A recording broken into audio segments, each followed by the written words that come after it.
संजय जी, मैं नहीं समझ पा रहा कि मान लीजिए मोदी जी की सरकार नहीं होती, कांग्रेस की होती, जनता दल की होती, लोकदल की होती, फॉरवर्ड ब्लॉक की होती, किसी की होती, क्या पीस पार्टी की सरकार होती, वहां कौन जाके बीच में खड़ा हो जाता क्या हारमूज में और कहता है गुड्डू सारे निकालो जहाज, हम आ गए, निकलने दो। अच्छे अच्छे तो देश वहां पानी भर रहे, किसने युद्ध रुकवा लिया? मान लीजिए हम पीस पार्टी के आदमी को प्रधानमंत्री बना देते, या अखिलेश जी को बना देते, या राहुल जी को बना देते, तो इसमें कौन ऐसा जंगजू था जो वो कहता है ट्रंप बंद करो ये सब ड्रामा, नेतन्याहू खामनेई को भी लगाओ। संजना, मैं समझ नहीं पा रहा, मतलब सरकार दूसरी होती तो क्या और किस ढंग की क्रांति हो जाती, या ऐसा हो जाता कि स्टेट ऑफ हारमूज के सारे जहाज भारत की ओर आने लगते, बोले भैया ने फोन कर दिया, बहुत नाराज है, व्हाट्सअप किया था अभी, है बोले एक भी बूंद डीजल साला कहीं नहीं जाएगा, सब भारत में आएगा, है? मतलब मैं समझना चाह रहा हूं, हो सकता भाई मैं विदेश नीति न जानता हूं उतनी अच्छी, मेरे हिसाब से तो कोई राय रत्ती फर्क नहीं पड़ता, कोई प्रधानमंत्री होता, राहुल गांधी होते, अखिलेश यादव होते, खड़गे जी होते, कोई होता। Sanjay Rana. Amitabh ji, good evening to my fellow पहले। देखिए, ऐसा है कि अभी मैं लास्ट जो प्रोमो आपका चला इसमें अखिलेश यादव जी बोल रहे थे कि विश्व गुरु बनने का सपना हमारा चूर चूर हो गया, तो वहां जाके क्या बीच में खड़ा हो जाते टोपी पहन के तो विश्व गुरु बन जाते क्या? अब ये बताइए, हमने कई प्रधानमंत्रियों को देखा है, यूएस जाते थे, विदेश जाते थे, उनको कोई पूछता भी नहीं था, पीछे खड़े हो जाते थे। लेकिन आज स्थिति ऐसी नहीं है। हम नहीं कहते कि बहुत अच्छे हो गए, लेकिन ये क्राइसिस ग्लोबल है, ग्लोबल क्राइसिस है। आपको देखना पड़ेगा, जिसको ये अपना हितैषी मानते हैं, चाइना हो, चाहे पाकिस्तान हो, चाहे यूनाइटेड स्टेट ऑफ अमेरिका हो, सबने 10 से लेके 20% तक रेट बढ़ा दिया है। और हमारे देश में इतनी बड़ी जनसंख्या, 144 करोड़ लोग रहते हैं, नो डाउट अव्यवस्थाएं हो सकती हैं, लेकिन कोई भी क्राइसिस एज सच नहीं है। ना ही कहीं प्राइस बढ़े हैं। ठीक है, गैस के प्राइस बढ़े थे, लेकिन इनको अपने गिरबान में भी झांक के देखना चाहिए था कि इन्वेस्टमेंट लेने गए थे, इन्वेस्टमेंट यूएस से भी नहीं आया था, ब्रिटेन से भी नहीं आया था, यही अखिलेश यादव जी है। और ऑस्ट्रेलिया से तो हम बात ही नहीं करेंगे। समस्या वो नहीं है, समस्या ये है कि आप अगर होते तो क्या करें। नेता कंप्रोमाइज्ड है। अगर आपकी नीतियां, विदेश नीतियां गलत है तो विदेश नीति कैसे होती तो और अच्छी हो जाती। इस पर राहुल गांधी या किसी विपक्षी नेता ने कुछ नहीं कहा। ये बताइए, इजराइल अगर प्रधानमंत्री 2 दिन के लिए ना गए होते या 2 दिन आने के बाद वॉर हो गया, तो क्या उन्होंने बोला था जैसे मैं लैंड करूंगा वहां से आपको बटन दबाऊंगा, मिस कॉल दूंगा, तुम फाइटर जेट उड़ा लेना? अरे भैया, ऐसे नहीं होता। उनकी अपनी रणनीति है, उनका अपना काम करने का तरीका है, और हमें अपनी रणनीति बनानी है।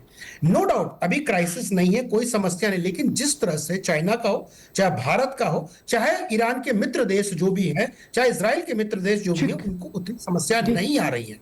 उस पर हमें खुश होना चाहिए। अपनी विदेश नीतियों को लेकर के कहीं ना कहीं हमें पीठ थपथपानी चाहिए, और दोबारा ऐसी समस्या अपने देश में ना हो, उसके लिए क्या क्या स्टेप उठा रहे हैं, उस स्टेप के बारे में संसद में चर्चा होनी चाहिए, विपक्षियों द्वारा भी सलाह दिया जाना चाहिए, लेकिन उस पर चर्चा नहीं हो रही है। एक बोल देते हो कंप्रोमाइज है। अरे भैया, कंप्रोमाइज चलो मैं मान लेता हूं आपके नाम से कंप्रोमाइज है।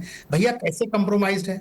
अगर वहां जाने से कुछ हो जाता तो बता दीजिए, वो आपके कहने पर मान लेते तो बता दीजिए, आप ही का कहना मान लेते तो आप ही को प्रधानमंत्री बना देते, आप बता दीजिए। कोई समस्या नहीं देश में। देश में सिर्फ समस्या क्या है कि किसी को किसी का चेहरा पसंद नहीं आता, किसी को विचारधारा पसंद नहीं आ रही है, ठीक तो है, वो समस्या होती है, चेहरा और कोई समस्या नहीं। राज भाई पास चलो, लेकिन 2-3 बातें मैं, चूंकि मैं सामान्य बुद्धि का गांव देहात का आदमी, इसलिए मैं तो सरल बातें ही कहूंगा भाई, जो मैं समझ पाता। मैं शशि थरूर तो हूं नहीं।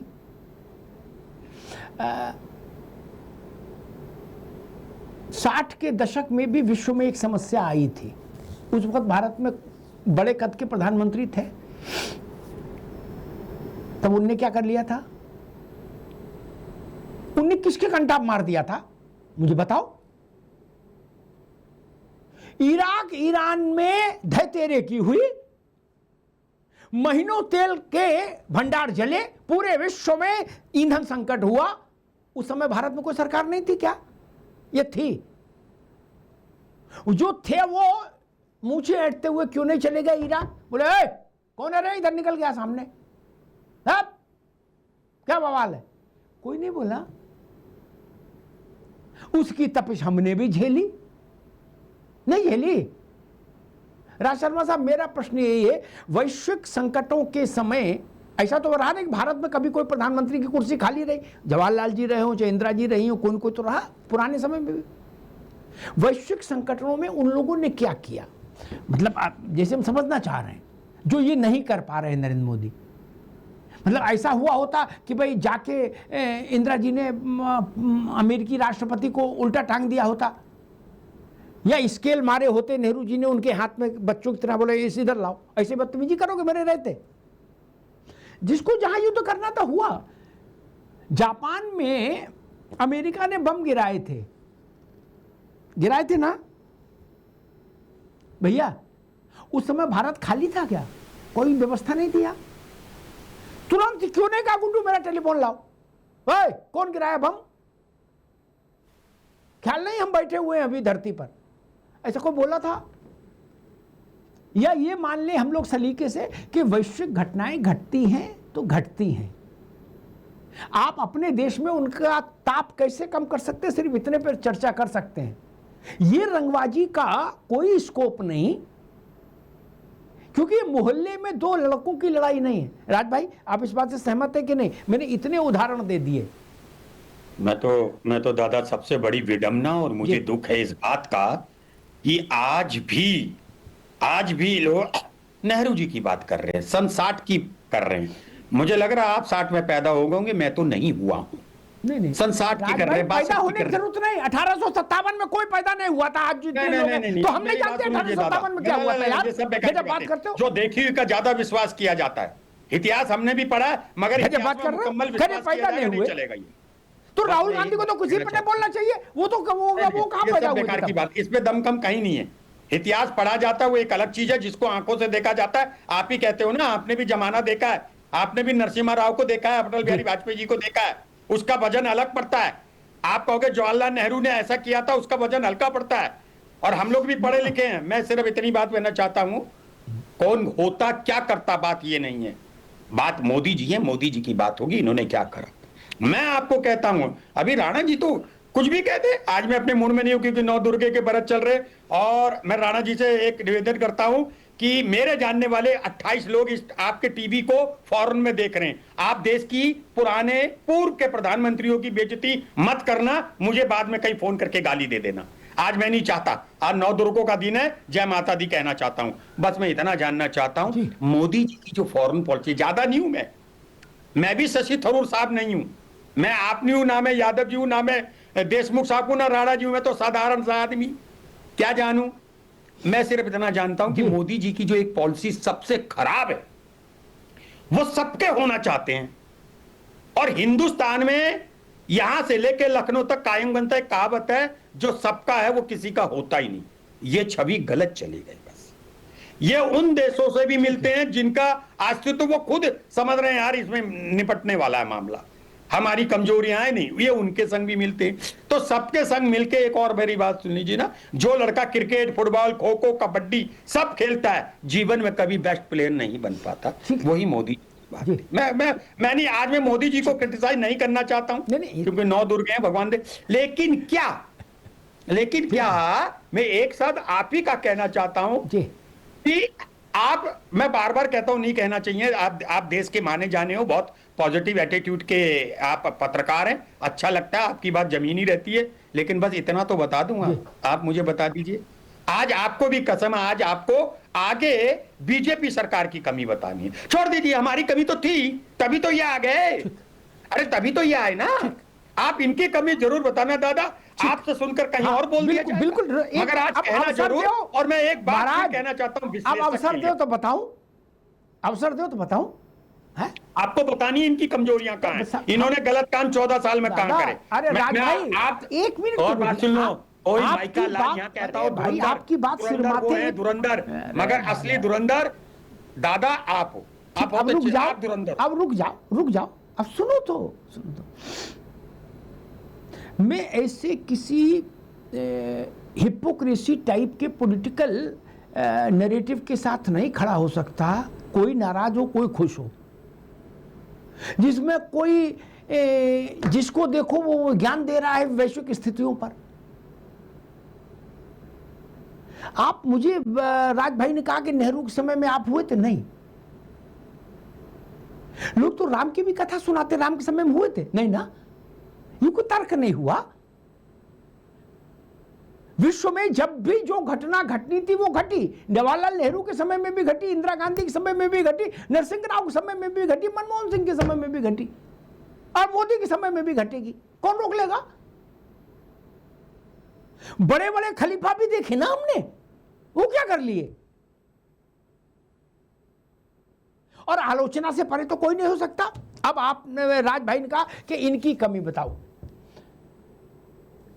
तेल के दाम नहीं बढ़ेंगे ऐसा कोई नहीं कह सकता, जो कहे वो मूर्ख। बढ़ेंगे, आज बढ़े चाहे परसों बढ़े, अष्टमी को बढ़े, नवमी को बढ़े, दसवीं को बढ़े, बढ़ेंगे। हो सकता है रामनवमी बाद बढ़ जाए, ठीक है। वो कहो कि देवेंद्र प्रमुख हाथ लगा लेंगे ना, भाजपा लगा लेंगे ना, ऐसा फर्जी बात मैं यकीन नहीं रखता। लेकिन मैं इसके साथ ये भी जोड़ूंगा कि कांग्रेस भी सरकार में होती तो कांग्रेस भी हथेली नहीं लगा सकती थी, ये भी सच है क्या? क्योंकि इंदिरा जी नहीं लगा पाई, जब नेहरू जी नहीं लगा पाए तो राहुल गांधी क्या कर लेंगे?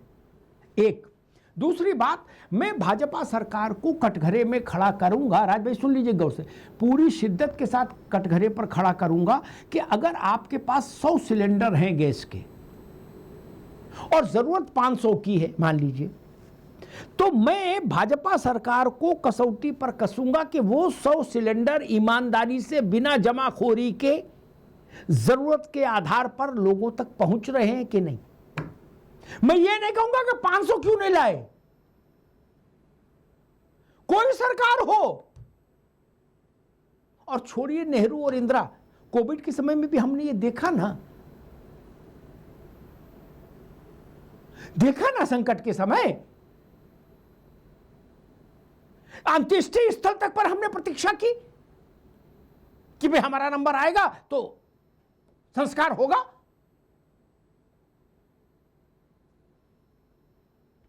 क्या ये बात सच नहीं है? युद्ध की विभीषिका क्या होती है भारत से बेहतर कोई जानता है क्या? इसी देश ने शास्त्री जी ने क्या कहा था कि एक टाइम खाना बंद कर दीजिए, कहा था ना। तो शास्त्री जी को कसूरवार ठहरा दें। अभी ये बात नरेंद्र मोदी कह दे तो कांग्रेस और सपा वाले लाल किले से भी कूद सकते हैं फिर गुस्से में। वैसे कोशिश तो कुतुब मीनार की भी कर सकते हैं, लेकिन लाल किले से तो कूद ही सकते हैं नाराजगी में। और धय तेरे की मचा देंगे इस देश में कि अच्छा ये है मोदी का असली चेहरा, भूखों मारेगा पूरे देश को, हाय रे दैया, हाय राम, मार डाला क्या। लेकिन देश की सभ्यता और देश का संस्कार देखिए राज भाई, तब भारत बहुत पढ़ा लिखा भी नहीं था, अब तो बहुत पढ़ा लिखा है।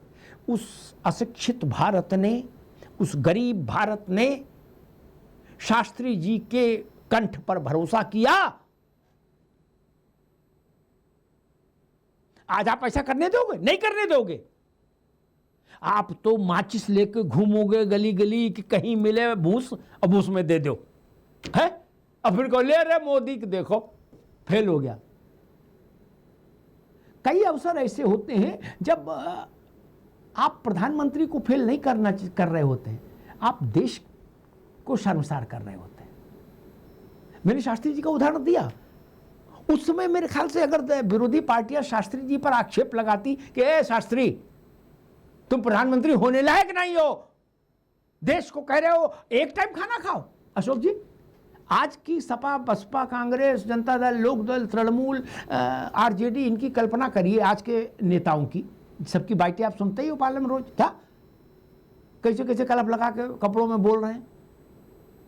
और शास्त्री जी की स्थिति होती आज क्या, तो शास्त्री जी की कैसी धैतेरे की कर दी होती सब नेताओं ने। बोले दैया एक टाइम खाना खाओ, ऐसी बात कह रहे हैं, इनको सत्ता से हटाओ, ये किसी लायक नहीं कहते ना अशोक जी। शास्त्री छोड़ो, हम करें आज मान लो को परिस्थिति बन जाए, मोदी जी ऐसा कहें कि हम देश से अपील करते एक टाइम खाना खाइए, तो आप लोग क्या करोगे अशोक जी? पुतले फूकोगे, निंदा करोगे, नहीं। और कहोगे विश्वगुरु की पोल खुल गई, अखिलेश जी बाइट देंगे। अशोक जी देखिए अमिताभ जी, जो आपने कहा कि मोदी जी अगर एक कह देंगे तो क्या आप लोग करेंगे? याद करिए कोविड के समय मोदी जी ने कहा था कि देश के लोगों से थाली और ताली बजाओ। हम लोगों ने थाली ताली नहीं बजाया। हाँ, जो साइंटिफिकली जो चीजें रिकमेंड की गई वो हम लोगों ने किया। उसी कोविड की मैनेजमेंट का जो तारीफ आज हो रही है, उसी कोविड मैनेजमेंट के दौरान पीएम केयर फंड बना करके देश को लूटा गया। उसी कोविड के दौरान जो महामारी आई थी देश में, तब फॉल्टी वेंटिलेटर बनवाया गया, उसमें घोटाला किया गया। छोड़ दीजिए कोविड, आज जो चूंकि अशोक जी आज की बहस सिर्फ एक सेकंड, मैंने ये विषय नहीं रखा।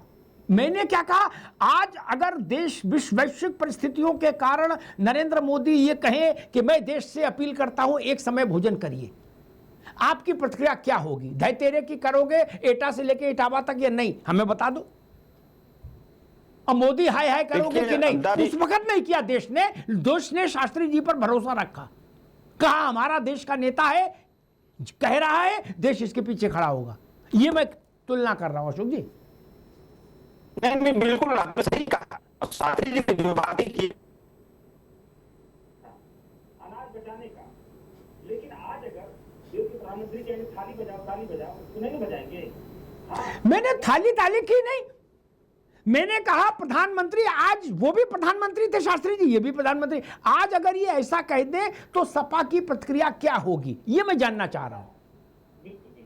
जी आज के पहले भी जब देश में ऐसे संकट आए हैं तो सारा पक्ष और विपक्ष एक साथ रहा, और नहीं जब इस सरकार में भी जब हमारे देश के ऊपर संकट ना ऐसा नहीं महाराज, ना ऐसा नहीं है। अभी मैं आपके लीडर को सुन रहा था, राहुल गांधी को, वो कह रहे थे सारी गलतियां मोदी के कारण है।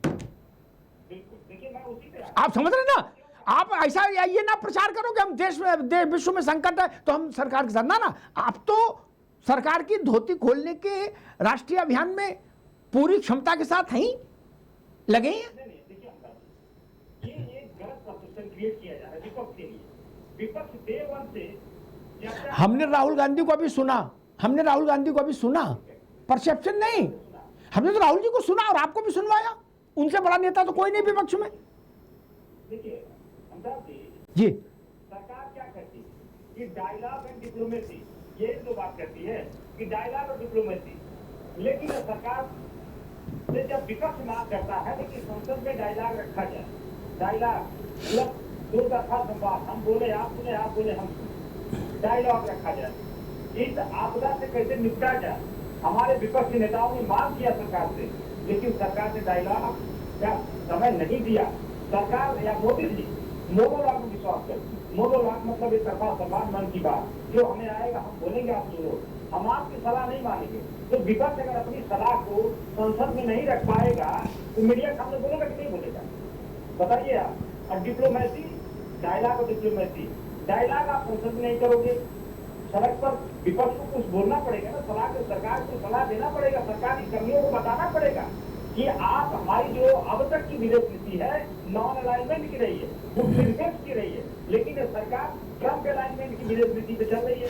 तो ट्रम्प अलाइनमेंट जब आप विदेश नीति चलाओगे तब तो समस्याएं आएगी।